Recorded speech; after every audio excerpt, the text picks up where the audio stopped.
ప్రతిరోజు కూడా doctor గిండీస్ IAS academy తిరుపతిలో ఉండేటువంటి క్యాంపస్లో యూపీఎస్సీ ఎగ్జామినేషన్స్కి, ఏపీపీఎస్సీ ఎగ్జామినేషన్స్కి, ఇతరత్ర కాంపిటేటివ్ ఎగ్జామ్స్కి అవసరమైనటువంటి కరెంట్ అఫైర్స్ని డైలీ కరెంట్ అఫైర్స్ అనేటువంటి సెషన్ కింద ప్రతిరోజు మీకు అనేకమైనటువంటి నూతన విషయాలు అందిస్తున్నాం. దాంట్లో భాగంగా ఈరోజు కూడా చాలా మంచి విషయాలు ఉన్నాయి. వాటిల్లో కొన్ని ముఖ్యాంశాలు మనము ఈరోజు చూద్దాం. మొట్టమొదటిది ఈరోజు మనం చూస్తే ప్యాసివ్ యూథనేషియా అనేటువంటిది హరీష్ రాణా కేసు ఒకటి మనకు కనిపిస్తుంది న్యూస్లో. మొట్టమొదటిగా అసలు ఈ కోర్ ఐడియా ఏంటి అంటే passive euthanasia allows withdrawal of life support. Life support అంటే ఎవరైనా పేషెంట్ మనకు ప్రాణాపాయ స్థితిలో మనం చూస్తుంటాం, ఈ ఐసీయూలో పెట్టుంటారు, అప్పుడు ఈ లైఫ్ సపోర్ట్ లాంటివి పెట్టుంటారు, అంటే ట్యూబ్స్ ద్వారా ఆహారం ఎక్కించడం కానీ ఆక్సిజన్ కానీ ఇలాంటి వాటిని. సో దాన్ని తీసేయడానికి అలౌ చేసేదాన్ని ప్యాసివ్ యూథనేషియా అని వీళ్ళు ఈ కోర్ ఐడియా. మరి ఎందుకు వార్తల్లోకి చూస్తున్నామంటే supreme court allowed life support withdrawal in a recent case. ఇటీవల ఒక కేసులో మీరందరూ కూడా వార్తల్లో చూసుంటారు. ఇక్కడ ఏం చెప్పారంటే ఈ గౌరవ అత్యున్నతమైనటువంటి న్యాయస్థానము ఏం చెప్పిందంటే ఈ లైఫ్ సపోర్ట్ని విత్డ్రాల్ చేసుకోవడానికి అలౌ చేసింది, పర్మిట్ చేసింది. అందువల్ల వార్తల్లోకి వచ్చింది.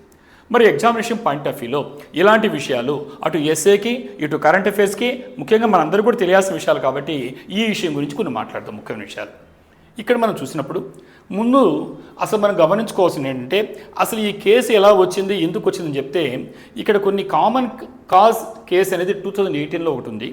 అలాగనే మనకు అరుణా షాన్బాగ్ కేసు 2011 ఉంది. ఈ విషయాల గురించి మనం చూస్తే ఇక్కడ ఈ పింకీ విరాని అనే అతను జర్నలిస్ట్ అండి, పింకీ విరాని. ఈ పింకీ విరాని అతను ఇక్కడ సుప్రీంకోర్టు దృష్టికి దాన్ని ఏమంటారు, పిల్ అంటారు. సో కాబట్టి దాని ద్వారా అతను కోర్టు తలుపులు తట్టడం నెట్టింది. ఏంటంటే దాంట్లో ఇక్కడ మనం చూస్తే 1973లో సెక్సువల్ అసాల్ట్కి, లైంగిక దాడికి గురైనటువంటి ఒక నర్సు ఎవరైతే ఉన్నారో అరుణ అనేటువంటి నర్సు, ఆమె దాదాపు 42 ఇయర్స్ 42 సంవత్సరాల నుంచి ఎక్కడున్నారంటే ఆమె కేవలం బెడ్ పైన ఒక కోమాల అన్కాన్షియస్ స్టేజ్లో ఉండడం జరిగింది. అంటే తనకి ఏమి తెలియదు, కానీ ఇవన్నీ కూడా దాంట్లో జరుగుతున్నాయి. కావాల్సిన వైద్యం లాంటివి లైఫ్ సపోర్టింగ్ అంటారు, వాటిలో జరుగుతున్నాయి. సో ఆయన దృష్టికి వచ్చినప్పుడు ఈ పింకీ వీరాని ఏం చేశారంటే గౌరవ ఉన్నత న్యాయస్థానాన్ని ఆశ్రయించారు. ఎందుకంటే ఎంతకాలం ఉండాలి, ఎందుకంటే ఆమెకుండే తట్టుకునే శక్తి ఉంది, దానికేమీ తెలియదు, ఎలాంటి వైద్యం ఇస్తారో తెలియదు, ఏమిస్తారో తెలియదు. ఇలాంటప్పుడు ఇక్కడ దానికి ఆమెని చంపేయడం అనకూడదు దాన్ని. సో దాన్ని మనం అంటే ఏమైతే ఉందో ఆమె బతికుంటూ కూడా ఎలాగా ఆమెకి బాధలు పడుతుంది, దీన్ని విత్డ్రా చేసుకోవచ్చా అనేటువంటి దాంతో చేశారు. అంటే ఒక విధంగా చెప్పాలంటే ఆమె చనిపోవడానికి హక్కు అనేది ఒకటి ఉంది అనేది చచ్చాడు. సో ఈ యాంగిల్లో ఇప్పుడు ఈ కేసు మనం మాట్లాడుతున్నాం. దాని తర్వాత ఇక్కడ ఈ 2011లో ఇక్కడ ఈ అరుణ రామచంద్ర షాబాగ్ అంటారు ఆమెని పూర్తి పేరు. ఈ నర్సు 42 ఇయర్స్ నుంచి ఇలాంటి పరిస్థితుల్లో ఉన్నప్పుడు దాన్ని పర్సిస్టెంట్ వెజిటబుల్ స్టేట్ అంటారు. అంటే ఒక విధంగా చెప్పాలంటే వెజిటేటివ్ స్టేట్ అంటే ఆమెకేం తెలియదు, కోమాలో ఉంటుంది. అలాంటి పరిస్థితుల్లో 42 సంవత్సరాల పాటు ఆమె ఒక విధంగా బతుకుండా కోమాలో ఉంది. సో ఇలాంటి పరిస్థితుల్లో ఇలాంటి కేసులు వేరే వాళ్ళకి వస్తున్నప్పుడు ఈ కేసు విషయంలో ఈ నర్సుల యొక్క ఆందోళన, నర్సు కాబట్టి అక్కడ ఉండేటువంటి హాస్పిటల్ సిబ్బందిని నర్సుల యొక్క ఆందోళన దృష్టిలో ఉంచుకొని ఈ కేసుల మటుకు అలాగనే కంటిన్యూ అయిన తర్వాత ఇది భవిష్యత్తులో వచ్చే వాటిలో ఎలా ఉంటుందని ఈ 2011లో వచ్చినటువంటి ఇష్యూ. దాని తర్వాత 2018లో ఒక common cause versus union of India అంటే భారత ప్రభుత్వానికి ఒక కామన్ కాజ్ లాగా ఇలాంటి ఎవరైనా సరే ఎక్కడైనా సరే ఈ విధంగా లైఫ్ సపోర్టింగ్ ఎక్విప్మెంట్ అంటే వెంటిలేటర్స్ కావచ్చు, ఇతర ఆక్సిజన్ ఇచ్చేటువంటి కావచ్చు, ఆహారం అంతా ట్యూబుల ద్వారా ఎక్కిస్తుంటే వాళ్ళు ఎంతకాలం ఈ విధంగా ఉండాలి, ఎందుకు వాళ్ళని హింసించాలి అనేటి కేసు వచ్చినప్పుడు ఏం చేయాలి అనేటువంటి ఒక సమస్య వచ్చింది. ఇది మనకు చూస్తే ఇక్కడ right to die with dignity, గౌరవంగా చనిపోయేటువంటి హక్కు ఉంది. కాబట్టి ఇది దయాదర్శనపైన కాకుండా గౌరవంగా బతకడం ఎలాగనో చనిపోయేటువంటి హక్కు కూడా ఉంది అనేది right to die with dignity అనేది ఇవ్వడం జరిగింది. ఇది మనకు చూస్తే ఫండమెంటల్ రైట్స్ మనకి ఈ ప్రాథమిక హక్కులు ఏమవుతున్నాయో ఆర్టికల్ 21 ఏం చెప్తుంది మనకి, ఈ మనకు ప్రాథమిక హక్కు మనకు right to die with dignity, గౌరవంగా చనిపోయేటువంటి హక్కు ఉంది ప్రతి మనిషికి, జీవించే హక్కుతో పాటుగా చనిపోయే హక్కు కూడా ఉంది. దీని గురించి రావడం జరిగింది. సో ఇదేం చెప్తుందంటే allowed passive euthanasia and living wills అంటే ఏదైతే మనం మాట్లాడుతున్నామో దీన్ని ఇక్కడ ప్యాసివ్ యూథనేషియా అంటారు. ఈ ప్యాసివ్ యూథనేషియా అనేటువంటిది అదేవిధంగా లివింగ్ విల్స్ అనేటువంటిది దీన్ని ఈ ఆర్టికల్ 21 ప్రకారంగా అలౌ చేయడం జరిగింది. సో మన కరెంట్ అఫైర్స్ చదువుకోవడమే కాకుండా మనం ఎవరైతే ఇండియన్ పాలిటీ రాస్తున్నారో ఇక్కడ ఉన్నటువంటి ఆర్టికల్ 21ని మీరు గుర్తుంచుకోండి. ఆర్టికల్ 21 ఫండమెంటల్ రైట్ అని చెప్తున్నారు. అంటే ప్రాథమిక హక్కులు ఏం చెప్తున్నారంటే జీవించే right to die with dignity, గౌరవంగా చనిపోయేటువంటి హక్కు ఉంది. సో ఈ కేసు దీనివల్ల మనకు ఈ కొన్ని విషయాలు ఇప్పుడు మనకు ఎగ్జామినేషన్ పాయింట్ ఆఫ్ వ్యూలో టేక్ అవేగా డిస్కస్ చేస్తున్నాం. సో ఇక్కడ మనం చూస్తే ఇక్కడ లీగల్గా ఉండేటువంటి ethical practice of a terminal ill or permanently unconscious patient to die naturally అంటున్నాం. సో ప్యాసివ్ యుథనేషియా అంటే స్టాప్ లైఫ్ సపోర్ట్ ట్రీట్మెంట్, అంటే ఏదైతే లైఫ్ సపోర్ట్ ట్రీట్మెంట్ అంటే ట్యూబుల ద్వారా ఆహారం ఎక్కించడం కానీ ఆక్సిజన్ ఎక్కించడం కానీ ఇలాంటి వాటిని లైఫ్ సపోర్టింగ్ ఎక్విప్మెంట్ అంటాం. సో వాటిని విత్డ్రా చేసేయడం అంటే తీసేయడం. ఈ తీసేయడానికి కోర్టుకు వెళ్తారు, ఎందుకంటే కారణం మనిషిని చంపడం కింద వస్తుంది. అంటే అది చనిపోవడం అంటే ఏంటి, చంపడం అంటే ఏంటి, ఇలాంటివి ఉన్నాయి. ఇలాంటి సబ్జెక్ట్ వచ్చిందన్నమాట చట్టపరంగా. సో అప్పుడు దీన్ని చట్టపరమైనటువంటి లీగల్గా ఉండేటువంటి ఎథికల్ నైతిక ప్రమాణాలతో ఉండేటువంటి ఒక మనిషి అన్కాన్షియస్లో తన తెలియని పరిస్థితుల్లో ట్రీట్మెంట్ అవసరమా అంటే అప్పుడు ఇక్కడ మనకి పొలిటికల్ సైన్స్లో డిస్కస్ చేసినటువంటి ఆర్టికల్ 21 అనేది ఇక్కడ రావడం జరిగింది. ఎస్, అతని ప్రాథమిక హక్కు ఎప్పుడు ఇక్కడ మన అదే సమయంలో ఇక్కడ మనము ప్యాసివ్ యుథనేషియా, యాక్టివ్ యుథనేషియా రెండు టెర్మినాలజీ వస్తుంది. ప్యాసివ్ యుథనేషియా గురించి మాట్లాడితే ఇది విత్డ్రాల్ చేయడం, అయితే యాక్టివ్ యుథనేషియా అంటే డైరెక్ట్లీ కాజింగ్ డెత్, ఇల్లీగల్ అన్నమాట. కాబట్టి లీగల్ ఇల్లీగల్ రెండు ఉన్నాయి. సో ఏదైతే మనం గబక్కని ఒక మనిషిని చంపేస్తే అది దాన్ని మనం యాక్టివ్ యుథనేషియా అంటున్నాం. ఇక్కడ ప్యాసివ్ యుథనేషియా అంటే మనం ఏం చేయడం లేదు, ఇప్పటి వరకు ఇస్తున్నటువంటి ఆ సపోర్టివ్ని తీసేస్తున్నాం. అంతకుముందు ఏం చేసేవాళ్ళు, వాళ్ళ బాధను తప్పించుకోవడానికి ఏదో ఇంజెక్షన్ ఇవ్వడం కానీ ఇలాంటి చేసి చంపేసేవాళ్ళు. సో అది ఇల్లీగల్ అవుతుంది. అలా కాకుండా లీగల్గా చట్టపరంగా నైతికంగా ఏంటంటే ఏదైతే మనకు వాళ్ళకి ఇస్తున్నటువంటి లైఫ్ సపోర్టింగ్ ఉండే ఫీడింగ్ ట్యూబ్స్ కావచ్చు, వెంటిలేటర్ కావచ్చు, ఇలాంటి వాటిని తొలగిస్తే దాన్ని ప్యాసివ్ యుథనేషియా అంటారు. ఇదే సమయంలో మనకు ఈ పీవీఎస్ అనేది ఒకటి కనిపిస్తుంది. ఈ పీవీఎస్ అంటే పర్మనెంట్ వెజిటేటివ్ స్టేట్, అంటే శాశ్వతంగా వాళ్ళకి తెలియకుండా వాళ్ళ రకమైన కోమా లాంటి స్టేజ్లో ఉండడాన్ని మనం ఏమంటున్నామంటే పర్మనెంట్ వెజిటేటివ్ స్టేట్ అంటారు. దీన్ని పర్సిస్టెంట్ వెజిటేటివ్ స్టేట్ అంటారు. అంటే వాళ్ళకి ఏమీ తెలియకుండా కోమాలో ఉండిపోయారు. సో ఇలాంటి టెర్మినాలజీ మీకు అవసరం అవుద్ది. అలాగనే లివింగ్ విల్ అని అంటారు. లివింగ్ విల్ అంటే మీరు ఎప్పుడైనా హాస్పిటల్కి వెళ్ళినప్పుడు ఏదైనా సర్జరీ జరిగేటప్పుడు ఒక డిక్లరేషన్ మీద సైన్ చేయమంటారు, సంతకం పెట్టేస్తుంటాం జనరల్గా, దాంట్లో రాస్తుంటారు ఇవన్నీ.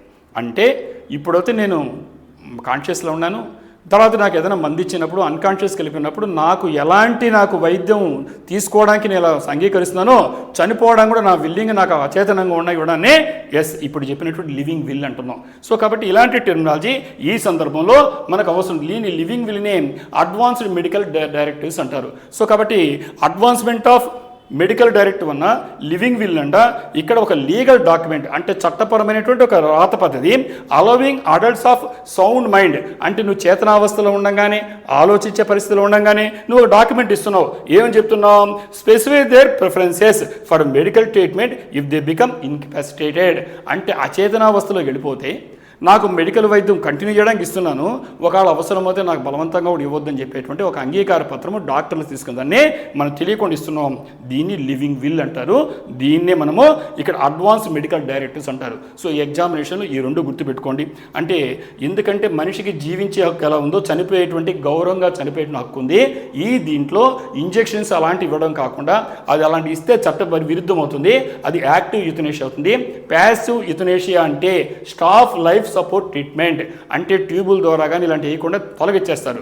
కాబట్టి అలాంటి దాన్ని మనం చూస్తుంటాం. ఇలాంటి కేసు ఆ రోజు జరిగినటువంటి కేసు ఈ రోజు అంతకు వచ్చింది right to die with dignity అంటున్నాం. అంటే చనిపోవడం, గౌరవంగా చనిపోవడం కూడా ఆర్టికల్ 21 ప్రకారంగా నీ ప్రాథమిక హక్కు అవుతుంది. సో ఇది ఇంపార్టెంట్ది. సో కాబట్టి ఇవి మనం చూస్తున్నాం. నెక్స్ట్ సెకండ్ ఇష్యూ, మరి ఇప్పుడు మనం పొలిటికల్ సైన్స్లో మాట్లాడాం, మరి ఇప్పుడు మన ఎకానమీకి సంబంధించి కరెంట్ అఫైర్స్ ఒకటి చూస్తున్నాం. SEBI conflict of interest rules. మీకు సెబీ అంటే తెలుసు, ఎందుకంటే securities and exchange bureau of India మనకి ఈ భారతదేశంలో ఉండేటువంటి ఏది సెక్యూరిటీస్ ఉన్నాయో, ఇక్కడ షేర్స్ ఉన్నాయో వీటంతా కూడా ఈరోజు మనకు ఉండేటువంటి షేర్ హోల్డర్స్ అంతా కూడా షేక్ అయిపోకుండా మనం కాపాడేటువంటి మదుపుదారులు అంటాం, ఇన్వెస్టర్స్ అంటాం, వాళ్ళని కాపాడే సంస్థ పేరే securities and exchange bureau of India. దీంట్లో ఒక టర్మ్ వచ్చింది మీకు, conflict of interest rules. Conflict of interest అంటే ఎస్ ఏంటి, ఇది మనం ఇప్పుడు ఈ టాపిక్ మనము అటు ఎకానమీ కూడా పనికొచ్చే టాపిక్ చూస్తున్నాం. ఈ కోర్ ఏంటంటే ఈ SEBI introduce stricter rules to prevent conflict of interest among it's top officials. ఎవరైతే చైర్మన్ కానీ, ఎవరైతే పూర్తికాల సభ్యులుగా ఉన్నారో, ఎవరైతే అధికారులుగా ఉన్నారో వాళ్ళకి తెలియకుండా చాలా గుట్టుపట్టు తెలుసుంటాయి. కాబట్టి వీళ్ళు అనుకుంటే ఈ మొత్తం ఆర్థిక వ్యవస్థని గందరగోళం చేయగలుగుతారు. ఈ ఆర్థిక వ్యవస్థే కాకుండా ఎవరైతే మదుపుదారులు ఇన్వెస్టర్స్ ఉన్నారో వాళ్ళ జీవితాలన్నీ కూడా పోగొట్టే రకంగా వీళ్ళు చేయగలుగుతారు. సో దీనికి సంబంధించి ఎప్పటికప్పుడు వచ్చే మార్పులకు అనుగుణంగా సెబీ కూడా తను ఉండేటువంటి నియమ నిబంధనల్ని కఠినతరం చేస్తూ, అదేవిధంగా ఏ రకంగా ఈ యొక్క స్టేక్ హోల్డర్స్ని ఆర్థిక వ్యవస్థని కాపాడాలనే ఉద్దేశంతో చేసుకున్న నిర్ణయం ఈరోజు వార్తల్లోకి రావడం జరిగింది. ఇక్కడ ఏం చెప్తుందంటే ఇక్కడ అసలు ఈ సెబీ గురించి ఒకసారి మాట్లాడితే దాని తర్వాత ఈ న్యూస్ గురించి బెటర్ మీకు ఎందుకంటే ఐడియా ఉంటుంది. సెబీ అంటే ఈ సెబీ అనేది 1988లో 12th ఏప్రిల్లో ప్రారంభించడం జరిగింది. దాని తర్వాత స్టాట్యూటరీ స్టేటస్ అంటే చట్టబద్ధమైన హోదా ఎప్పుడు వచ్చిందంటే 1992 జనవరి 30th వచ్చింది. అది ఎలా వచ్చిందంటే ముందు ఆర్డినెన్స్ రూపంలో సెమీ ఆర్డినెన్స్ అంటారు 1992లో, ఆ తర్వాత అది యాక్ట్గా రూపొంది 1995లో ఈ సెబీ యాక్ట్ అనే పేరుతో వచ్చింది. అంటే ఈ security and exchange bureau of ఏదైతే ఉందో ఇండియా ఉందో ఇది ఈ విధంగా 1992 నుంచి 1992 నుంచి చట్టపరమైనటువంటి దాని ద్వారా ఈ మనకు హోదాను పొందింది. మరి దీని హెడ్ క్వార్టర్స్ అందరికీ తెలిసే, ఎందుకంటే ప్రధాన కేంద్రం ఎక్కడుంది మనకి ఆర్థిక రాజధాని అంటాం. ఎందుకంటే మన క్యాపిటల్ వచ్చి మన ఢిల్లీ అయినా ఆర్థిక రాజధాని ఎక్కడ ముంబై. సో మనకు ఇక్కడ స్టాక్ ఎక్స్చేంజ్ చూస్తుంటారు. ఇక్కడ మన మహారాష్ట్రలో ఉండేటువంటి ముంబై ప్రధాన కేంద్రంగా ఈ సెబీ పనిచేస్తుంది. సో దానికి చైర్మన్ ఉంటారు. ఆ చైర్మన్ మామూలుగా 3 years ఒకసారి టర్మ్ మారిపోతుంటుంది. ఇది ఈ విధంగా మనకి మార్చి 2025లో తీసుకున్నటువంటి మనకు ఛార్జ్ తీసుకున్నటువంటి ఈ తుహిన్ కాంటా పాండే అతను ప్రస్తుతానికి చైర్మన్గా ఉన్నారు. సో ఈ తుహిన్ కాంటా పాండే అతను 3 years పాటు ఉంటాడు. అంటే 25, 26, 27 వరకు ఈయన పదవిలో ఉంటారు. సో ఇలాంటి విషయాలు మీరు గమనించుకోండి ఈ వార్త వచ్చిన తర్వాత ఎగ్జామినేషన్కి. ఇక్కడ ఈ సెబీ ఏం చేసిందంటే approved a comprehensive overall of its conflict of interest framework. So ఇప్పుడు 2026 మార్చి మనకు 23వ తారీఖున ఒక కీలకమైన నిర్ణయాన్ని అందుకోసం ఈరోజు వార్తల్లో చదువుతున్నాం.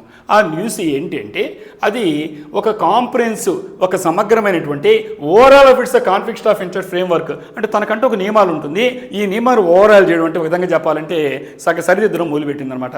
ఎందుకంటే తనకు ఉండే ఫ్రేమ్వర్క్లో అనేకమైన నియమ నిబంధనలు ఉంటాయి. ఈ మదుపుదారుల్ని స్టేక్ హోల్డర్స్ యొక్క ప్రయోజనాలు కాపాడడానికి దాంట్లో ఉండే దానిలో కొంచెం ఓవరాలింగ్ మొదలుపెట్టింది. కాబట్టి ఇది ముఖ్యంగా ఏంటంటే ఇది strengthening rules for top officials. అంటే ఇప్పుడు ఉండేటువంటి రూల్స్ ఉన్నాయి కొన్ని, ఎవరైతే చైర్మన్గా ఉన్నారో. సో అలాగనే చైర్మన్గా కాకుండా మనకి ఇంకా ఎవరుంటారు, WTM అంటాం. అంటే హోల్ టైం మెంబర్స్, అంటే పూర్తికాల సభ్యులు ఉండేటువంటి కొద్దిమంది ఉంటారు, కొంత పార్ట్ టైం ఉంటారు. సో ఎవరైతే వీళ్ళు చైర్మన్గానో WTM అంటే హోల్ టైం మెంబర్స్ ఉంటారో, ఇతరత్ర ఎంప్లాయీస్ ఉంటారో, వాళ్ళు ఎవరైతే టాప్ అఫీషియల్స్ అంటామో ఈ టాప్ అఫీషియల్స్ సంబంధించినటువంటి నియమాలు నిబంధనల్ని స్ట్రెంగ్థన్ చేయడానికే ఇప్పుడు చెప్పినటువంటి ఫ్రేమ్వర్క్ని ఇది తీసుకోవడం జరిగింది. దీంట్లో ముఖ్యంగా దాన్ని ఎవరైతే ఇప్పుడు చెప్పినటువంటి చైర్మన్ కానీ, ఇప్పుడు చెప్పిన WTM అంటే హోల్ టైం మెంబర్స్ కానీ, ఎవరైతే ఉన్నత అధికారులు ఉన్నారో వీళ్ళని ఏమని పిలుస్తారంటే ఇన్సైడర్స్ అని పిలుస్తారు. ఇన్సైడర్స్ మన కుటుంబం లాగా, ఎందుకంటే బయట వాళ్ళకంటే ఎవరు తెలుస్తుంది, మన కుటుంబంలో ఉండే గుట్టుపట్లు మనకుండే సమస్యలని మనకే తెలుస్తాయి. కాబట్టి వీళ్ళ ద్వారా సమస్య ఉంటుంది కాబట్టి బయట వాళ్ళకి వీళ్ళు ఇన్సైడర్స్ అనే పేరుతో ట్రీట్ చేయడం జరిగింది. సో వీళ్ళు ఏం చేస్తుందంటే వీళ్ళు రిస్ట్రిక్టింగ్ పర్సనల్ ఈక్విటీ ట్రేడింగ్. అంటే ఎందుకంటే వీళ్ళు తెలుసు ఏ షేర్లు ఉంటాయి, ఎలా ఉంటాయి, మనం చూస్తుంటాం, జీవితాలకు గల్లంతైపోతాయి. అలాంటి పరిస్థితుల్లో వాళ్ళు ఈక్విటీ ట్రేడింగ్లో ఈ పర్సనల్గా వ్యక్తిగతంగా వీళ్ళు కూర్చొని ఎక్కడైతే ఉంటుందో మనం గెలిచే గుర్రం మీద పెట్టుబడి పెట్టినట్టుగా ఏ కంపెనీ పెట్టారనుకోండి గందరగోళం అయిపోద్ది. సో వీళ్ళకి తెలుస్తుంది. అందువల్ల వీళ్ళకి సంబంధించి నియమ నిబంధనల్ని కొన్ని ఎంత పెట్టచ్చో ఎంత పెట్టకూడదు, ఏ రకంగా పెట్టాలి, ఇవన్నీ కూడా నియమాలన్నీ ఓవరాల్ చేసిందన్నమాట. సో సమీక్షించింది. అలాగని మ్యాండేటింగ్ డిస్క్లోజర్ ఆఫ్ అసెట్స్, వీళ్ళందరూ కూడా ట్రాన్స్పరెంట్గా పబ్లిక్ తెలిసే విధంగా వాళ్ళకు ఉండేటువంటి మెంబర్స్ కాకముందు ఉన్నప్పటి నుంచి చేరే రోజుకి వాళ్ళకు ఉండే స్థిరాస్తులు అంటే ఇమ్మూవల్ ప్రాపర్టీ ఏమున్నాయి వాళ్ళపైన ఇవన్నీ పబ్లిక్ డిస్క్లోజ్ చేయాలి. అలాగనే ఈ పబ్లిక్ కాకపోయినా ఈ సెబీకి సంబంధించి ఇన్సైడ్గా వాళ్ళకు ఉండేటువంటి లావాదేవీలు కూడా తెలియపరచాలి. అంటే ట్రాన్స్పరెంట్గా పారదర్శకంగా ఉండాలి. ఎందుకంటే ఇప్పుడు ఎంత వచ్చింది వీళ్ళ ఆస్తులు, దాని తర్వాత పదవి కాలం అయ్యేటప్పుడు వీళ్ళు ఎంత వచ్చిందంటే వీళ్ళు ఏమైనా గందరగోళం ద్వారా మార్గాలు సంపాదిస్తున్నారా, అవకతవకలు చేస్తున్నారా, ఇలాంటివి చేస్తే దేశానికి ప్రమాదం, ఆర్థిక వ్యవస్థ ప్రమాదం, ఈ దేశంలో ఉండే మదుపుదారులు లేదా ఇన్వెస్టర్స్ ప్రమాదం. కాబట్టి ఇలాంటి వాటిని ఈ మ్యాండేట్ చేస్తూ డిస్క్లోజర్ ఆఫ్ అసెట్స్, వాళ్ళకుండే ఆస్తిపాస్తుల వివరాలని ట్రాన్స్పరెంట్గా నిజాయితీగా పారదర్శకంగా చెప్పాలని చెప్పింది. అలాగనే requiring mandatory recusal from decision making where conflicts exist in prove మనకు ఇక్కడ ఇంటిగ్రిటీ.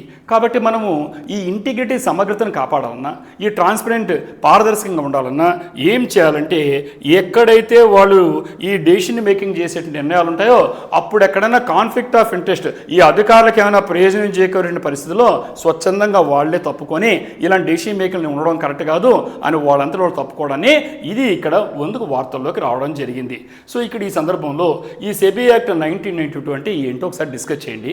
అలాగనే మనకు ఉండేటువంటి ఈ పోర్ట్ఫోలియో లిమిట్ అనేది, ఎందుకంటే 25% విత్ 1 ఇంటర్మీడియట్, అంటే వాళ్ళకు ఉండే దాంట్లో ఎంత పెట్టుబడి పెడుతున్నారు, ఏ రకంగా పెడుతున్నారు, ఏ కంపెనీలు ఉన్నాయి, వాళ్ళ కుటుంబ సభ్యులు ఎవరు, బ్లడ్ రిలేటివ్స్ ఎవరు, మ్యారేజ్ రిలేటివ్స్ ఎవరు, ఎవరిపైన ఎంత ఉండొచ్చు, ఇలాంటి అన్ని నియమ నిబంధనలన్నీ దీంట్లోకి వచ్చాయి. ఒకసారి కాంప్రహెన్సివ్ చదువుకోండి. సో అలాగనే మనకు ఈ కాన్ఫ్లిక్ట్ ఆఫ్ ఇంట్రెస్ట్ అంటే personal interest affecting official work, అంటే నీ వ్యక్తిగత ప్రయోజనాలు నీకు అధికార కార్యక్రమాలకి భంగం కలిగిస్తుంటే దాన్ని మనం కాన్ఫ్లిక్ట్ ఆఫ్ ఇంట్రెస్ట్ అంటున్నాం. సో కాబట్టి ఎప్పుడు కూడా ఒక పదవిలో ఉండేవాడికి వాడికి అనేకమైన ప్రయోజనాలు చేకూరుతాయి. సో దాన్ని కాన్ఫ్లిక్ట్ ఆఫ్ ఇంట్రెస్ట్ అంటున్నాము.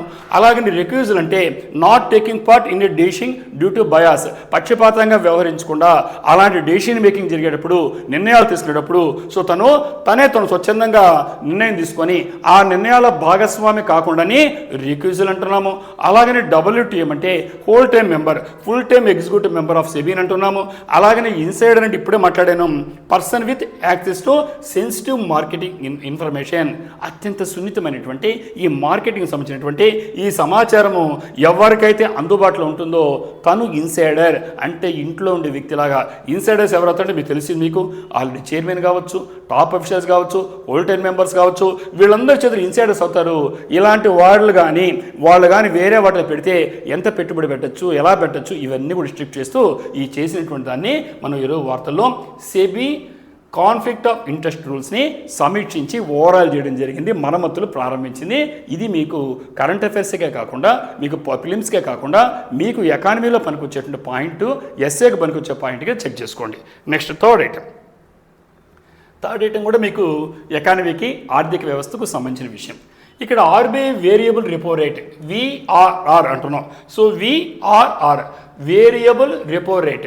ఈ వేరియబుల్ రెపో రేట్ అంటే ఏంటి అంటే core idea, RBI injects liquidity into banks using VRR auctions. కాబట్టి ఈ వేరియబుల్ రెపో రేట్ యొక్క ఆక్షన్స్ వేలంపాట ద్వారా RBI reserve bank of India ఏం చేస్తుందంటే అది ఈ బ్యాంక్స్కి అదేమి లిక్విడిటీ అంటే ఒక కావాల్సినటువంటి దాన్ని, ద్రవ్యాన్ని సమకూరుస్తూ ఉంది. మరి ఎందుకు వార్తల్లో చదువుతున్నామంటే RBI injected funds to manage liquidity shortage, మన ద్రవ్య లోటు ఏర్పడింది, ద్రవ్యం కొరుతుంది.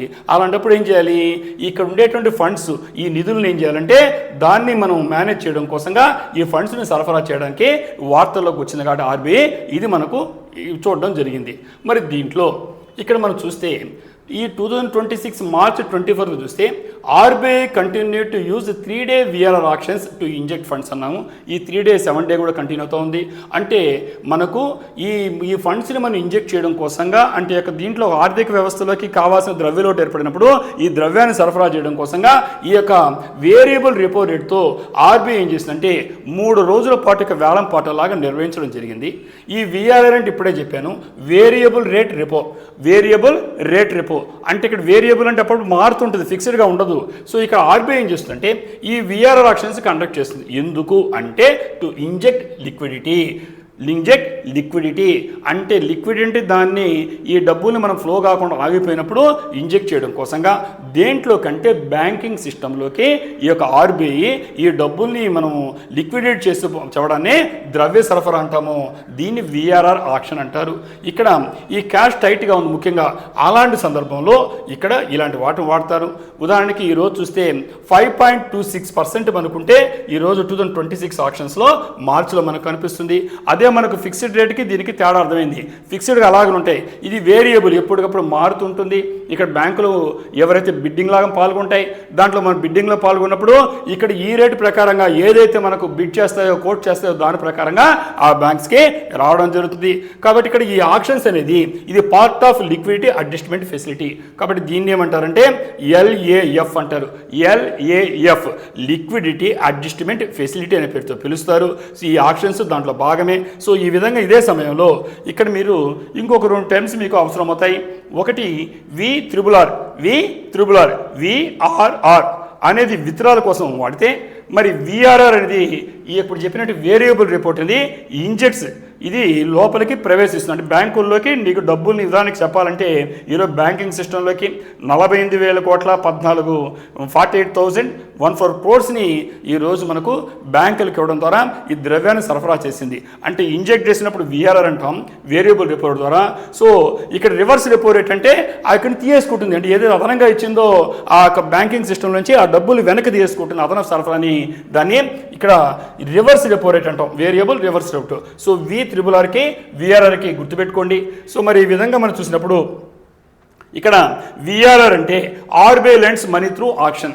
ఆర్బీఐ ఏం చేస్తుంది, రిజర్వ్ బ్యాంక్ ఆఫ్ ఇండియా ఈ బ్యాంకింగ్ సిస్టంలోకి ద్రవ్యలోటు డబ్బులు తక్కువగా ఉన్నప్పుడు ఈ విధంగా ఆక్షన్ ద్వారా అది ఏం చేస్తుందంటే బ్యాంకు సరఫరా చేస్తుంది. LAF అంటే system for liquidity management. Repo rate తెలుసు మీకు, మామూలుగా ఈ మనకు బ్యాంకులకి రిజర్వ్ బ్యాంక్ ఆఫ్ ఇండియా ఇచ్చేటువంటి దాన్ని మనం ఏమంటున్నామంటే రెపో రేట్ అంటే అదే కట్ ఆఫ్ రేట్ అంటే మినిమం యాక్సెప్టెడ్ బిడ్ రేట్. నేను ఎంత కోట్ చేస్తున్నావు, ఎంత బ్యాంక్ మనం ఎలా అయితే మనం బిడ్డింగ్ వేస్తామో అలాగనే బ్యాంక్ ఏం చేస్తాయంటే సీల్ టెండర్లు ఇస్తాయి. ఇచ్చినప్పుడు ఏవి ఎంత తక్కువ కోట్ చేస్తాం చూసుకొని అలాంటి వాటికి ఇవ్వడానికి చేస్తాం. సో ఈ విధంగా వేరియబుల్ రెపో రేట్కి తేడా అర్థమైంది. రెపో రేట్ అంటే మామూలు ఒక రేట్తో రిజర్వ్ బ్యాంక్ ఆఫ్ ఇండియా ఈ బ్యాంకులకు సరఫరా చేసేటువంటి ద్రవ్యాన్ని మనీని మనము రెపో రేట్ అంటే. ఇక్కడ వేరియబుల్ రెపో రేట్ అంటే ఇది ఆ బిడ్డింగ్ బట్టి ఎవరు కాంపిటేటివ్గా ఉంటారో ఆ బ్యాంక్స్కే సరఫరా చేస్తుంది. ఈ విధంగా డబ్బులు టైట్ అయినప్పుడు ఈ వేరియబుల్ రెపో రేట్ ద్వారా ఈ రిజర్వ్ బ్యాంక్ ఆఫ్ ఇండియా ఈ ఎకానమీ సిస్టంలో బ్యాంకింగ్ సిస్టంలో ఉండేటువంటి ద్రవ్యాన్ని డబ్బుల్ని దీన్ని కంట్రోల్ చేస్తూ ఉంటుంది. ఇలాంటి విషయాలు మీకు తెలిసిన విషయాలైనా ఒకసారి చెక్ చేసుకోండి. మరి ఫోర్త్ ఐటమ్ ఏంటంటే ఇటీవల ఎడ్యుకేషన్ సంబంధించిన ఒక న్యూస్ వచ్చింది. ఆ ఎడ్యుకేషన్ ఏంటంటే India UK education partnership. India UK United Kingdom education partnership. అనేక వాటిలో మనం భాగస్వాములు ఉంటాం, డిఫెన్స్లో ఉంటాం, టెక్నాలజీలో ఉంటాం, సెక్యూరిటీలో ఉంటాం. ఆ విధంగా ఇక్కడ ఎడ్యుకేషన్ పార్ట్నర్షిప్ అంటే విద్యకు సంబంధించి భాగస్వామ్యం అటు భారతదేశం కానీ యునైటెడ్ కింగ్డమ్ కానీ ఉండడం జరిగింది. దీని విజన్ 2035లో భాగంగా మాట్లాడతారు. సో మరి దీని గురించి కోరేడ్ ఏంటంటే India and UK are expanding cooperation in higher education. ఉన్నత విద్య అంటే డిగ్రీ కావచ్చు, ఆ పైకి ఉండేటువంటి చదువులు ఏమవుతున్నాయో ఇలాంటి ఎడ్యుకేషన్లో ఈ భారతదేశం కానీ యునైటెడ్ కింగ్డమ్ అటు మనకు ఉండేటువంటి ఈ ఇంగ్లాండ్ దేశం కానీ ఈ రెండు కూడా ఒకరితో ఒకరు ఉన్నత విద్యలో హైయర్ ఎడ్యుకేషన్లో తమకు ఉండేటువంటి సహకారాన్ని ఎక్స్పాండ్ చేసుకోవడానికి విస్తృతం చేసుకోవడానికి నిర్ణయం తీసుకునే ఇది కోర్ ఐడియా. మరి వార్తల్లోకి ఎందుకు వచ్చింది అంటే launch of UK education hub. UK education hub అని ఉంటున్నాం, దీన్ని మాట్లాడతాము. కాబట్టి ఈ యునైటెడ్ కింగ్డమ్ తన ఎడ్యుకేషన్ హబ్ని ప్రారంభించింది. దేంట్లో భాగంగా అంటే విజన్ 2035 పార్ట్నర్షిప్లో భాగంగా. అందువల్ల మనకు ఈ వార్తల్లోకి వచ్చింది. మరి ఇక్కడ ఒక్కసారి అసలు UK యొక్క విజన్ 2035 ఎడ్యుకేషన్ హబ్ అంటే ఏంటి? వాళ్ళకంటూ బ్రిటిష్ కౌన్సిల్ ఉంది. ఈ బ్రిటిష్ కౌన్సిల్ ఏం చేసిందంటే అది UK ఎడ్యుకేషన్ హబ్ని ప్రారంభించడం జరిగింది. ఎక్కడ? న్యూఢిల్లీలో. దేనికి? ఇది ఎలా అంటే single window platform. Single window platform అంటే ఒకే రక ప్లాట్ఫామ్లో అన్ని రకాలైనటువంటి లక్ష్యాలన్నీ నెరవేరేటువంటి సదుపాయం ఉంది. ఉదాహరణకి ఫాస్టర్ అకాడమిక్ పార్ట్నర్షిప్. కాబట్టి మన యూనివర్సిటీస్ ఉంటాయి, ఈ లండన్లో ఉండే యూనివర్సిటీ ఉంటాయి, మన కాలేజెస్ ఉంటాయి, లండన్లో ఉండే కాలేజెస్ ఉంటాయి. వీటి మధ్య అకాడమిక్ పార్ట్నర్షిప్ ఈ విద్యకు సంబంధించినటువంటి భాగస్వామ్యం. ఒక కాలేజీ, ఒక యూనివర్సిటీ ఇండియాలో ఉండేది, యునైటెడ్ కింగ్డమ్లో. ఇవి ఒక ఒప్పందానికి ఉండేటువంటి దాన్ని ఫాస్టర్ చేయడానికి, వేగవంతం చేయడానికి ఇప్పుడు చెప్పినటువంటి UK ఎడ్యుకేషన్ హబ్ ఉపయోగపడుతుంది. అంతేకాకుండా స్టూడెంట్ మొబిలిటీ. ఎందుకంటే మన విద్యార్థులు వెళ్ళి చాలామంది UKలో చదువుతుంటారు హైయర్ ఎడ్యుకేషన్. సో అలాంటి వాళ్ళకి మొబిలైజ్ చేయడానికి ఉపయోగపడుతుంది. అలాగనే రీసెర్చ్ కొలాబరేషన్. ఎందుకంటే రీసెర్చ్ ఇంపార్టెంట్ హైయర్ ఎడ్యుకేషన్ అంటేనే పరిశోధనలు. ఈ పరిశోధనలో భాగస్వామ్యం చేయడానికి పనికొస్తుంది. అంటే UKకి ఇండియాకి మధ్య ఉండేటువంటి అకాడమిక్ పార్ట్నర్షిప్ని, రీసెర్చ్ కొలాబరేషన్ని, స్టూడెంట్ మొబిలిటీని ఈ విధంగా ఫాస్టర్ చేయడానికి, వేగవంతం చేయడానికి, మెరుగుపరచడానికి ఉపయోగపడేటువంటి కార్యక్రమే UK ఎడ్యుకేషన్ హబ్. ఇది బ్రిటిష్ కౌన్సిల్ ఆఫ్ అది ప్రారంభించింది న్యూఢిల్లీలో. ఇది మనకి. సో అంతేకాకుండా ఇది దేనికి ఉపయోగపడుతుందంటే ఇది సపోర్ట్ చేస్తుంది. దేన్నంటే ఇక్కడ UKకి సంబంధించినటువంటి యూనివర్సిటీస్, విశ్వవిద్యాలయాలు భారతదేశంలో సెటప్ చేయడానికి ఉపయోగపడుతుంది.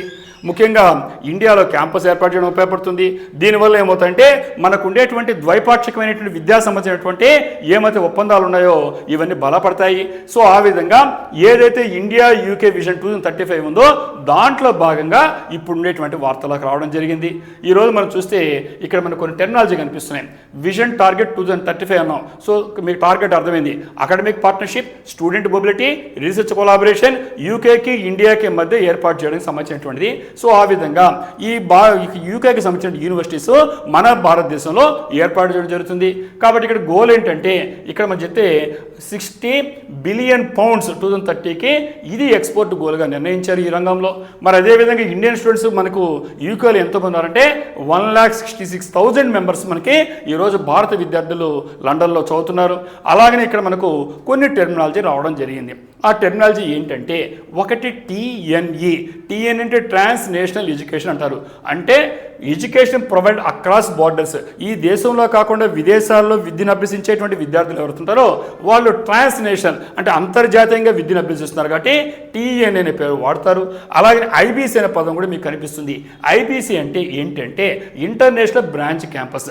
ఇంటర్నేషనల్ బ్రాంచ్ క్యాంపస్ అంటే ఈరోజు ఉదాహరణ చూస్తే అటు USA కావచ్చు, UK కావచ్చు, గ్లోబల్లీ ప్రపంచవ్యాప్తంగా చూస్తే వాళ్ళు ఎక్కడో హోమ్ టౌన్ ఉంటుంది, హోమ్ యూనివర్సిటీ ఉంటుంది.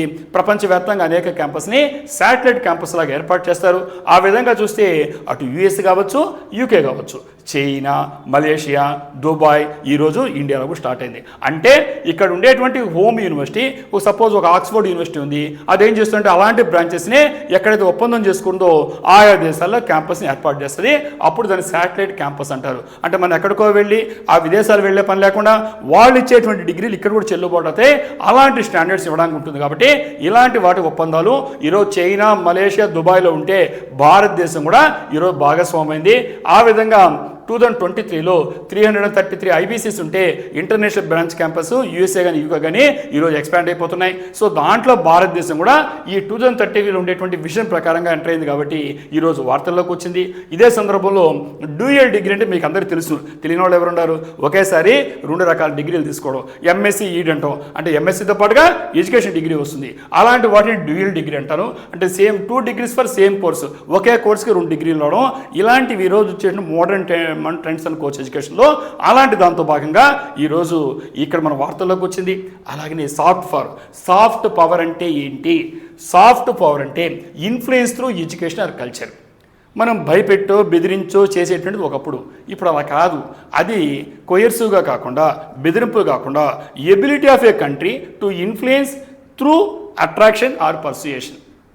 కాబట్టి బెదిరింపులు తెకుండా ఆకర్షించడం ద్వారా కావచ్చు, నచ్చజెప్పే విధంగా నీ విద్య ద్వారా కానీ, కల్చర్ ద్వారా కానీ, వేరే ఒక దేశాన్ని కానీ, ఉండే ప్రజలను కానీ ప్రభావితం చేస్తే దీన్ని సాఫ్ట్ పవర్ అంటారు. సో ఈ విధంగా ఇలాంటి టెక్నాలజీ ఎగ్జామినేషన్లో మీరు చెక్ చేసుకోండి. India UK education partnership vision 2035 అంటే మీకు అర్థమైంది. మరి ఫిఫ్త్ ఐటమ్ ఏంటి? ఫిఫ్త్ ఐటమ్ ఏంటంటే మన ప్రతిరోజు ఈ వెస్ట్ ఏషియా, పశ్చిమాసియా కాన్ఫ్లిక్ట్ ఘర్షణలు మనం చూడాల్సిందే ప్రతిరోజు. ఈరోజు ఏంటంటే మోడర్న్ వార్ఫేర్ ట్రెండ్స్, ఆధునికమైన యుద్ధ పోకడ ఎలాంటి అంశం గురించి ఈరోజు మనకు ఇంటర్నేషనల్ రిలేషన్స్లో మనం రావడం అవకాశం ఉంది.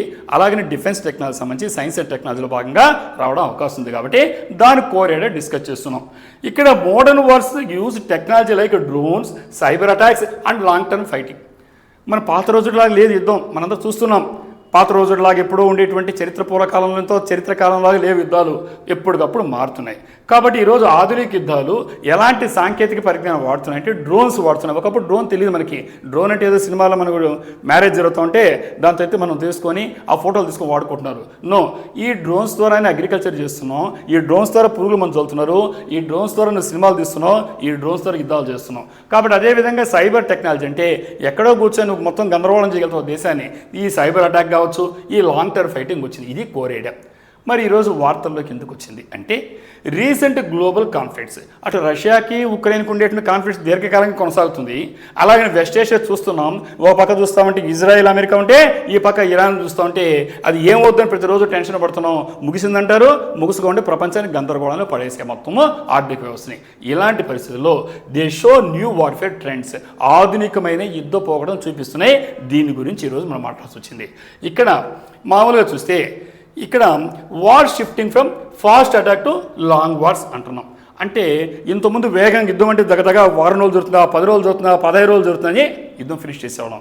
అలాంటి ఫాస్ట్ అటాక్ నుంచి ఇప్పుడు ఎలా మారిపోయిందంటే యుద్ధం యొక్క ట్రెండ్ ప్రపంచవ్యాప్తంగా long wars. Long wars attrition అనే పదం వాడతారు. అట్రిషన్ గుర్తుపెట్టుకోండి, ఎగ్జామినేషన్లో ఇలాంటి అవసరం అవుతాయి. అంటే లాంగ్ వార్స్ దీర్ఘకాలంగా జరుగుతాయి.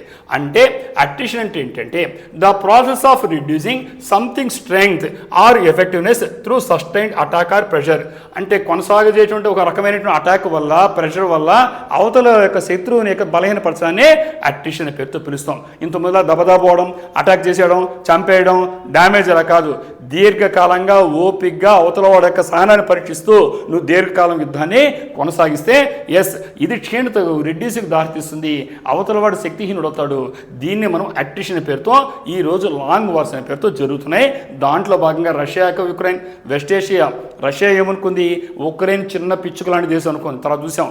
అలాగనే అమెరికా ఏముంది, ఇరాన్ యుద్ధాన్ని ముగిచేస్తాం అనుకుంది, ఏమవుతుందో అందరూ చూస్తున్నాం. సో ఈ విధంగా లాంగ్ వార్ స్ట్రాటజీ ఎందుకున్నాయి, ఇలాంటి మీరు చెక్ చేసుకోవాలి. ఇక్కడ ఇంపార్టెంట్ టర్మ్స్ ఏంటంటే వార్ ఆఫ్ అట్రిషన్ అంటే winning by exhausting enemy resources. యుద్ధం చేస్తావు, నీ దగ్గర ఉండాయి. మన ఎక్కడ కూడా ఈరోజు కన్వెన్షనల్, నాన్ కన్వెన్షనల్ అంటే సాంప్రదాయేత ఆయుధాలు మనకు తెలుసు, మనకి అణ్వాయుధాలు అవి ఊరు వాడడం, బెదిరించడానికి మాత్రమే ఉంటాయి. సో అలాంటి పరిస్థితుల్లో అవతల దగ్గర ఉండేటువంటి ఆయుధాలలో అయిపోతాయి, కొంతకాలం యుద్ధం చేయగలుగుతాడా, చేయలేడు. సో ఆ విధంగా ఎనిమీ యొక్క రిసోర్సెస్, శత్రువు దగ్గర ఉండేటువంటి ఆయుధాలు కావచ్చు, ఇతరత్ర వనరులు కావచ్చు, సైన్యం కావచ్చు, వాళ్ళ ఓపిక కావచ్చు, దీన్ని ఎగ్జాస్ట్ చేసి గెలవడాన్ని వార్ ఆఫ్ అట్రిషన్ అంటే అవతల వ్యక్తిని బలహీనపరుస్తూ మనం చేయడాన్ని వార్ ఆఫ్ అట్రిషన్ పేరుతో అడుగుతారు. అలాగనే మల్టీ డొమైన్ ఆపరేషన్స్ అనే పేరుతో ఎగ్జామ్స్ అడగచ్చు. మల్టీ డొమైన్ ఆపరేషన్ అంటే use of land, air, sea, cyber and space. అంటే అన్ని రకాలు. పాత రోజుల్లో మనం ఏం ల్యాండ్ భూభాగం యుద్ధం చేసేవాళ్ళం, ఆర్మీ అని. అలాగే ఎయిర్ వాయుదళము, నేవీ, మనకు ఎయిర్ ఫోర్స్ అన్నాం, సీ అంటే నేవీ అన్నాం. ఇవి కాకుండా కొత్తగా సైబర్ కావచ్చు, స్పేస్ కావచ్చు ఎంటర్ అయిపోయినాయి. ఈ విధంగా మల్టీ డొమైన్ ఆపరేషన్స్ అంటే అన్ని యాంగిల్ యుద్ధం జరుగుతోంది. ఇంతకుముందు అలాంటి లేదు. అంటే ఇది కూడా ఆధునికమైన యుద్ధంలో వచ్చిన పోకడ ట్రెండ్. అలాగనే కైనెటిక్ వార్ఫేర్ అని అడగచ్చు. కైనెటిక్ వార్ఫేర్ అంటే ఫిజికల్ అటాక్స్, బాంబ్స్ కానీ, గన్స్ కానీ, ఈ విధంగా భౌతికమైన దాడులు చేయడాన్ని కైనెటిక్ వార్ఫేర్ అంటారు. నాన్ కైనెటిక్ వార్ఫేర్ అంటే ఏంటి అంటే ఇది సైబర్ కానీ, ఎలక్ట్రానిక్ అటాక్స్. ఇప్పుడు చూస్తున్నాం, ఎక్కడో హైజాక్ చేస్తారు, గందరగోళం ఉంటుంది, తప్పుడు వార్తలు ఇస్తారు, నీ మొత్తం ఇన్ఫర్మేషన్ తీసుకుంటారు. సో ఈ విధంగా సైబర్ అటాక్ కానీ, ఎలక్ట్రానిక్ అటాక్స్ కానీ ఈరోజు మనకు స్పేస్ టెక్నాలజీ ఇలాంటి వాటిని వాడుతున్నారు. అంటే పాత రోజులు ఉండేటన్నీ ఎగిరిపోయినాయి, ఈ రోజు ఉండేది. ఉదాహరణకి ఇరాన్ చూస్తున్నాం, టోటల్గా డ్రోన్స్ పంపిస్తుంది. ఆ డ్రోన్స్కి పెద్ద కాస్ట్ ఏం కాదు, అదే ఒక బాంబు చేయాలని చాలా కష్టం అవుతుంది అనమాట. సో తక్కువ ఖర్చుతో ఈరోజు శత్రువుని చికమక పెడుతుంటాయి. అలాగే పాత రోజులు అటాక్ చేస్తే వీళ్ళు అయిపోయేవాడు. అలా కాకుండా ఏం చేస్తున్నారు, ఎయిర్ డిఫెన్స్ సిస్టమ్ ద్వారా ఎదుర్కొట్టడం మనం కూడా చూసిన సుదర్శన పేరుతో. సో ఈ విధంగా అంటే టోటల్గా ఆధునికమైన పోకడలో ఈరోజు యుద్ధాల్లో సబ్జెక్ట్ ట్రెండే మారిపోయింది. ఇలాంటి ఎగ్జామినేషన్లో సైన్స్ అండ్ టెక్నాలజీ కింద డిఫెన్స్ టెక్నాలజీ చదువుకోండి, ఎస్ఏ కూడా పనికొస్తుంది, ప్లిమ్స్ కూడా పనికొస్తుంది. మరి నెక్స్ట్ ఐటమ్ చూస్తే 6th ఐటమ్ కింద కరప్షన్ పర్సెప్షన్ ఇండెక్స్ చూస్తున్నాం. సిపిఐ అంటున్నాం. ఇక్కడ కమ్యూనిస్ట్ పార్టీ ఆఫ్ ఇండియా కాదమ్మా, ఇక్కడ జాగ్రత్తగా కూర్చోండి, పొరపాటు రాసేస్తారేమో, అక్కడ ఆల్టర్నేట్ నడిస్తే ఇది కరప్షన్ పర్సెప్షన్స్ ఇండెక్స్. అంటే అవినీతి అనేది ఎంత ఉంది అని అంచనా వేసేటువంటి, అంటే ఒక ప్రభుత్వంలో కావచ్చు, అక్కడ దానికి ఎలా వేస్తారంటే అక్కడ ఉండేటువంటి వ్యాపారస్తులు కానీ, అక్కడ ఉండేటువంటి ప్రజలు కానీ, ఒక దేశం పైన, ప్రభుత్వం పైన, అక్కడ ఉండే అవినీతి పైన వాళ్ళకుండే అభిప్రాయాన్ని పరిగణలో తీసుకుని ఈ ఇండెక్స్, ఈ సూచికని ఇవ్వడం జరుగుతుంది ప్రపంచవ్యాప్తంగా. ఆ విధంగా చూసినప్పుడు CPI ranks countries based on corruption perception. ఒక దేశంలో కరప్షన్, అవినీతి ఎంత ఉంది, ఆ ప్రభుత్వం మీద అభిప్రాయం ఏంటి, అక్కడ ఉండే బిజినెస్ పీపుల్, వ్యాపారస్తులు కావచ్చు, సామాన్య ప్రజలకు కావచ్చు అనే అవగాహనని, అక్కడ ఉండే ప్రభుత్వం పైన, ప్రభుత్వ అధికారుల పైన ఉండే అంచనాని ఈ ర్యాంక్ ద్వారా మనం తెలుసుకోవచ్చు, ప్రపంచవ్యాప్తంగా తెలిసిపోతుంది. ఈ విధంగా వార్తల్లోకి వస్తే ట్రాన్స్పరెన్సీ ఇంటర్నేషనల్ అనేది ఒక సంస్థ ఉంది. ఈ ట్రాన్స్పరెన్సీ ఇంటర్నేషనల్ అంటే ప్రపంచవ్యాప్తంగా పారదర్శకంగా ఈ ప్రభుత్వాలు ఉండాలనేటువంటి ఉద్దేశంతో ఇది ఇండెక్స్ని, సూచికల్ని, అవినీతిని మించి అంచనాని ఇస్తుంది. ఆ విధంగా 2005 నివేదిక 2006లో రావడం జరిగింది. మనం వార్తల్లోకి వచ్చి చదువుతున్నాం. ఇక్కడ భారతదేశంకు ర్యాంక్ ఎంత ఉంది అంటే ఈ దీంట్లో 91 ఉంది. 91 ఇండియా స్కోర్ ఎంత ఉందంటే 39/100 ఉంది. మరి కంట్రీస్ సర్వేడ్ అంటే 182 ఇచ్చారు. గ్లోబల్ యావరేజ్ అంటే 42.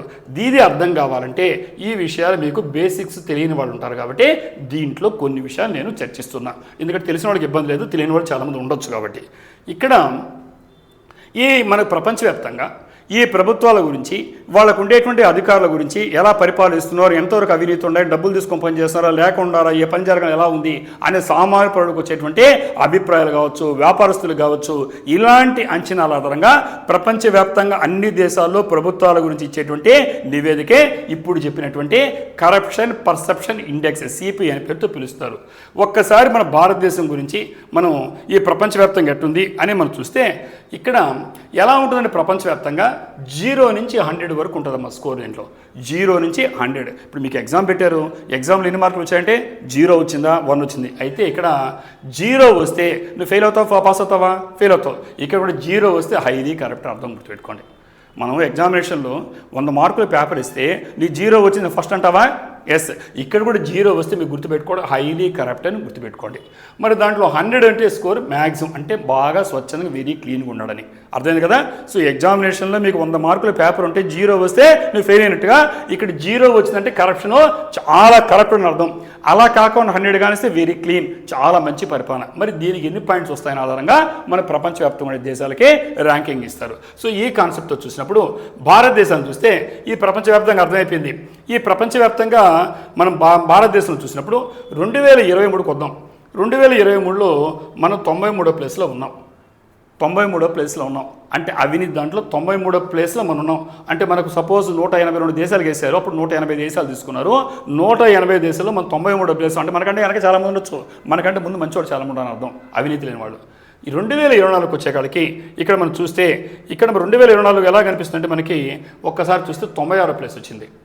అంటే 93వ ప్లేస్ నుంచి 96 కంటే అంటే ఎగవాకినాం, అంటే కొంచెం అవినీతి తగ్గినట్టు అర్థం. అంటే 93వ ప్లేస్ అంటే నీకు ఉండేటువంటి ప్రోగ్రెస్ కార్డు, నీ క్లాసులో నీ ప్లేస్ ఎక్కడ అంటే ఇక్కడ మనం ఈ 93 కంటే 96కి వచ్చాడు, పడిపోయినాడు లెక్క. అంటే మనం పడిపోయినాం. అదే 2020కి వచ్చి 91కి, అంటే మనము అవినీతిని తగ్గించుకున్నాం తెలుస్తోంది. కాబట్టి అవినీతిని పెంచుకున్నామో తగ్గించుకుని ఈ రివర్స్లో కనిపిస్తున్న కాన్సెప్ట్ మీరు కన్ఫ్యూజ్ కాబాకండి. హైలీ కరప్ట్ అంటే పాయింట్స్ వేరే, దీనికి వచ్చే ర్యాంక్ వేరే. కాబట్టి ర్యాంకింగ్లో మనం ఎంత ఉన్నామంటే 2023లో 93వ ప్లేస్లో ఉన్నవాళ్ళము 2096 పడిపోయినాం, అంటే కింద పడిపోయినాం, అంటే అవినీతి ఎక్కువైనట్లు లెక్క. అదే 25లో వచ్చి 91, అంటే మన ర్యాంకింగ్ మెరుగుపరుచుకున్నాం, అవినీతి తగ్గిందని ప్రపంచవ్యాప్తంగా ఉండేటువంటి సంస్థలు ఇచ్చినటువంటి నివేదిక. మరి ప్రపంచంలో ఉండేటువంటి ఈ అవినీతి రహిత దేశాలు ఎక్కడున్నాయి అని చూస్తే మనకు మ్యాక్సిమం కరప్షన్ ప్రపంచంలో ఉండేటువంటి అత్యంత ఘోరమైనటువంటి కరప్షన్ ఉండే దేశాలుగా సోమాలియా అంటే కరువు కనిపిస్తుంది మీకు, Somalia, south Sudan, Venezuela. So ఈ 3 దేశాలు ప్రపంచంలో కల్లా అత్యంత అవినీతి దేశాలుగా ముద్రేసుకున్నాయి. మరి అత్యంత క్లీన్ దేశాలు ఏంటి, అవినీతి లేని దేశాలను చూస్తే టాప్లో మనకి ఫస్ట్ ప్లేస్లో డెన్మార్క్ కనిపిస్తుంది, ఫిన్లాండ్ కనిపిస్తుంది, సింగపూర్ కనిపిస్తుంది. ఇవేంటంటే ఈరోజు 90 స్కోర్ చెప్పారు ఇప్పుడు నేను, అంటే 0 నుంచి 100 దాకా ఇస్తారు. 0 అంటే అవినీతి, 100 వేస్తే క్లీన్గా ఉన్నాయని. సో 90 స్కోర్తో 100 రాలేయడం కూడా. కానీ డెన్మార్క్ కానీ ఫిన్లాండ్ కానీ సింగపూర్ కానీ అవినీతి రహిత దేశాలుగా ఈరోజు ప్రపంచంలో ఈ చోటు దక్కించుకున్నాయి. సో ఈ విధంగా మనకు ఉండేటి వాటిల్లో ఈ సిపిఐ అంటే మీకు తెలిసిపోయింది. డీబీటీ అంటే direct transfer of money to bank accounts. ఎవరికైనా సరే ప్రత్యక్షంగా మీ అకౌంట్లో డబ్బులు వేస్తే దాన్ని డైరెక్ట్ బెనిఫిట్ మనం ట్రాన్స్ఫర్ అంటున్నాం. అలాగనే రెంట్ సీకింగ్ అనేది ఒకటి కనిపిస్తుంది మీ టెక్నాలజీ. రెంట్ సీకింగ్ అంటే gaining profit without creating value, అంటే నీ విలువని పెంపొందించుకోవడానికి నీకు ప్రయోజనం పొందడం.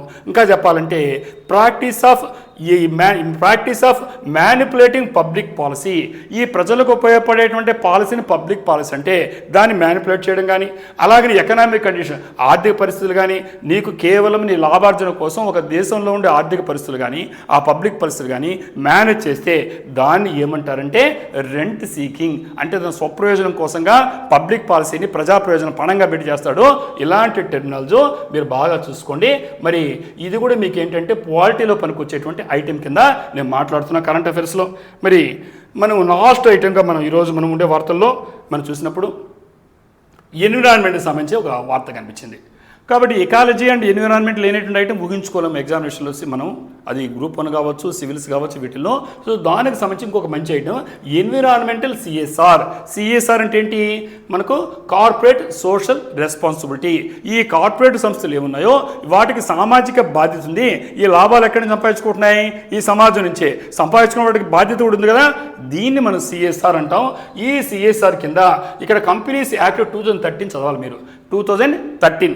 ఈ కంపెనీస్ యాక్ట్ ప్రకారంగా environmental sustainability permitted expenditure head అంటే ఇక్కడ మనము ఈ ఎన్విరాన్మెంట్ని, మనము ఈ పరిసరాలని కాపాడాల్సిన బాధ్యత ఎవరిపైన ఉందంటే ఈ కంపెనీస్ పైన ఉంది. ఇక్కడి నుంచి వాటర్ వాడుకుంటున్నాయి, ఇక్కడి నుంచి ఎలక్ట్రిసిటీ వాడుకుంటున్నాయి, ఇక్కడి నుంచి రా మెటీరియల్ వాడుకుంటున్నాయి, ఒక విధంగా పర్యావరణానికి నష్టం చేస్తున్నాయి.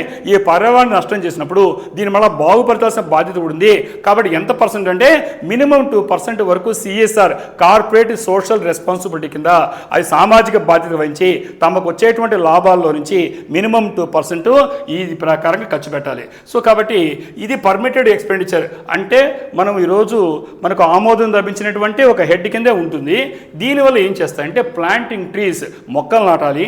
అలాగనే కన్జర్వింగ్ వాటర్, ఆ జలాలన్నీ కుంగిపోతుంటాయి ఫ్యాక్టరీ పెట్టగానే, అవన్నీ కలుషిత వాటర్ వెళ్తుంటాయి. కాబట్టి కన్జర్వింగ్ వాటర్, అలాగే ఇన్స్టాలింగ్ సోలార్ ప్యానల్స్. ఎందుకంటే ఈ పర్యావరణం అంతా కూడా బొగ్గు లాంటి ఇలాంటి వాడేస్తే ఇబ్బంది పడకుండా సోలార్ ప్యానల్స్ కానీ ఇలాంటి అన్ని కూడా పర్మిటెడ్ ఎక్స్పెండిచర్ కింద హెడ్ కింద చూపించుకొని ఈ ఎన్విరాన్మెంట్ని, పరిసరాలని ఈ కంపెనీస్ యాక్ట్ 2013 ప్రకారంగా వాడుకోవచ్చు.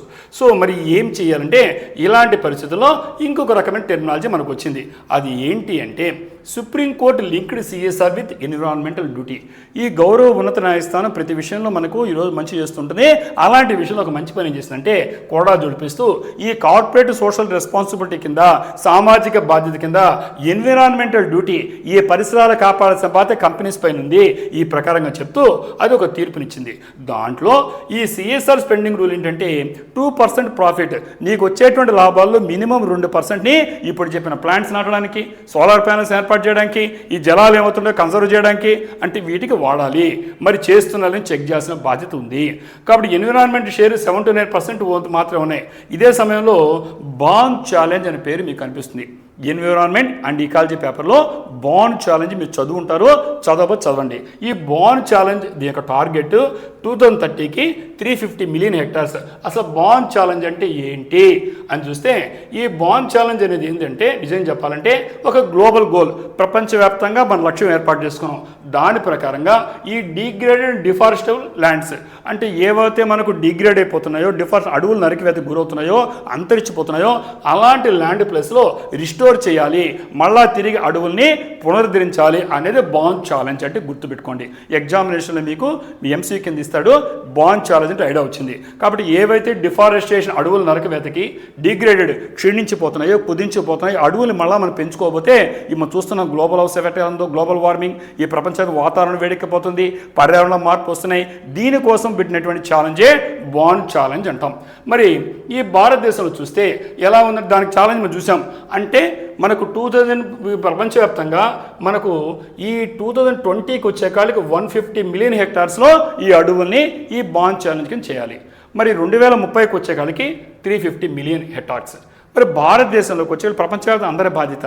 భారతదేశం ఎలా ఉందంటే 2020కి 13 మిలియన్ హెక్టార్స్లో మనం అడవుల్ని పెంచడాన్ని చేయాలి. మరి 2030కి వచ్చే కాడికి ఇంకొక అదనంగా 8 హెక్టార్స్ అంటే టోటల్గా 2030కి వచ్చే 21 హెక్టార్స్ ఉన్నది. ప్రపంచవ్యాప్తంగా 350 మిలియన్ హెక్టార్స్లో అడవులని పెంచడం చేయాలి. ఇది గ్లోబల్ బాండ్ ఛాలెంజ్. ఈ సందర్భంలో మరి ఈ డేటాని లింకప్ చేసి మనం చూద్దాం ఒకసారి. ఇక్కడ సిఎస్ఆర్ అంటే కార్పొరేట్ సోషల్ రెస్పాన్సిబిలిటీ. ఈ కార్పొరేట్ కంపెనీలకు ఉండేటువంటి సామాజిక బాధ్యత చట్టపరంగా ఏముంటుందో దాన్ని సిఎస్ఆర్ పేరుతో పిలుస్తున్నాం. కాబట్టి ఎన్విరాన్మెంట్ వర్క్ మీద, పరిసరాల మీద ఖర్చు పెట్టాలి. మరి బాండ్ ఛాలెంజ్ అంటే గ్లోబల్ ల్యాండ్ రిస్టోరేషన్ ప్రోగ్రామ్, ప్రపంచవ్యాప్తంగా అడవుల్ని మళ్ళా తిరిగి పునరుద్ధరించేటువంటి కార్యక్రమం తెలిసిపోయింది. మరి ఇదే సందర్భంలో మియావాకీ మెథడ్ అని అన్నారు. అంటే ఎలా అడవుల్ని పునరుద్ధరించాలనే దాంతో ఇక్కడ మియావాకీ మెథడ్ని ఈ సందర్భంలో నేను ప్రస్తావిస్తున్నా. మియావాకీ మెథడ్ అంటే ఏంటంటే ఫాస్ట్ ట్రీ ప్లాంటేషన్ టెక్నిక్. అంటే అడవుల్ని అత్యంత వేగంగా పెంచడాన్ని మియావాకీ మెథడ్. ఎవరు ఈ మియావాకీ, ఎందుకు ఆ పేరు చూస్తే ఈ మియావాకీ అనేటువంటిది చూసినప్పుడు మనకు ఇది Akira Miyawaki అంటున్నాడమ్మా. Akira Miyawaki. Akira Miyawaki ఎవరంటే జపాన్లో ఉండేటువంటి ఒక ప్రఖ్యాతి చెందినటువంటి ఒక బాటనిస్ట్ వృక్ష శాస్త్రజ్ఞుడి పేరే అకీరా మియావాకి. ఈయన పెట్టినటువంటి మెథడ్ కాబట్టి ఆయన పేరు మీదుగా ప్రపంచవ్యాప్తంగా మియావాకి మెథడ్ అనే పేరుతో పిలుస్తున్నాం. ఈయన ఏం చెప్తాడంటే, మామూలుగా మనం ఏం చేస్తుంటాం, రకరకాల చెట్లు పెంచుతుంటాం, ఎక్కడెక్కడ చెట్లు ఉండి చచ్చిపోతున్నాయి, అలా వద్దు. నేటివ్ వెరైటీస్, స్థానికంగా ఏమైతే పెరుగుతాయో ఆ వాతావరణాన్ని తట్టుకునేటువంటి శక్తి ఆ చెట్లకే ఉంటుంది, వేరే వాటికి కాదు. మనం కూడా మన దేశంలో ఉన్నట్టుగా వేరే చోటు ఉన్నాం కదా. నిన్న కూడా ఇక్కడ కొటేషన్ చూసాం, ఒక తాబేలను తీసుకుని మనం ఎప్పుడు పోలుస్తుంటాం, తాబేలు నెమ్మదిగా పోతుంది రోడ్డు మీద వెళ్తుంది, నెమ్మది పోతుంది, ఎలా పోతుంది, నీళ్ళలో వదులు చూడు, అది ఎట్ట పరిగిస్తుంది చూస్తాం. ఎవరైనా, ఏ మనిషి అయినా, ఏ వ్యక్తి అయినా తన స్థానికంగా ఉండే పరిస్థితులు తట్టుకోవడం ఈజీగా ఉంటుంది. తాబేలు నీళ్ళల్లో వదిలితే దాని స్పీడ్ నువ్వు కాదు ఎవరు అందుకోలేము, అది రోడ్డు పైన ఉంది కాబట్టి మనం తాబేలను పోలుస్తున్నాం. అలాగనే చెట్లు కూడా ఏ పర్యావరణంలో పెరిగేటువంటి ఆ చెట్లని పెంచితే అవి వేగంగా పెరుగుతాయి. ఎక్కడెక్కడ చెట్టు తీసుకొని వాటి గురించి నాలెడ్జ్ దాకా పెంచుతున్నారు, ఇది కరెక్ట్ కాదని జపాన్కు చెందినటువంటి ఈ అకీరా మియావాకి ఒక సూచన ఇచ్చాడు. అదే ప్రపంచవ్యాప్తంగా ఈరోజు మనకు ఉండే బాండ్ ఛాలెంజ్ కింద ఇది గుర్తుపెట్టుకుంటున్నాం. కాబట్టి అది 10 times faster growing. ఎప్పుడైతే స్థానికంగా ఉండే చెట్లను కనిపిస్తే ఒక అడవిలా పెరిగిపోతాయి. అంటే మామూలుగా ఎక్కడో తెచ్చే చెట్ల కంటే ఒక అడవిని సృష్టించడానికి 10 రెట్లు వేగంగా పెరుగుతాయి, 30 times డెన్సర్గా, అంటే ఒక మినీ ఫారెస్ట్ లాగా ఏర్పడిపోద్ది అన్నమాట. సో ఈ విధంగా స్థానికంగా ఉండేటువంటి అనేక రకమైన మొక్కలు తీసుకొని పెంచితే విపరీతంగా పెరుగుతుంది. కాబట్టి ఈ సిఎస్ఆర్ ప్రోగ్రాం కింద మీరు ఈ పని చేస్తే బాగుంటుందని ఇక్కడ మనకు ఈ సందర్భంలో ఈ సుప్రీంకోర్టు ఇచ్చినటువంటి రూలింగ్ ప్రకారంగా డిస్కస్ చేస్తున్నాం. ఈరోజు చాలా మంచి వార్తలు, అటు ఉండేటువంటి సైన్స్ అండ్ టెక్నాలజీ కావచ్చు, పొలిటికల్ సైన్స్కి కావచ్చు, ఎన్విరాన్మెంట్కి కావచ్చు, అటు ఉండేటువంటి డిఫెన్స్ టెక్నాలజీ కావచ్చు, ఇలా అనేకమైన మంచి విషయాలు నేర్చుకున్నాం. ఇవన్నీ ఎగ్జామినేషన్ పాయింట్ ఆఫ్ వ్యూ కాకుండా ప్రతి ఒక్కరిలో ఆలోచన రేకెత్తిస్తూ ప్రతి ఒక్కరికి సమాజం పట్ల ఉండేటువంటి గౌరవాన్ని పెంచే విధంగా ఈ యొక్క కరెంట్ అఫైర్స్ సెషన్ వెళ్తుంది. మీరందరూ కూడా ప్రతిరోజు కూడా ఈ చూడడమే కాకుండా మీకు తెలిసిన మిత్రులకి షేర్ చేయండి, అలాగే లైక్ చేయండి, మీ కామెంట్ కూడా ఏమైనా కోరుతూ నెక్స్ట్ సెషన్లో మంచి కరెంట్ అఫైర్స్ విషయాలతో కలుస్తాం. Until then I wish you all the success.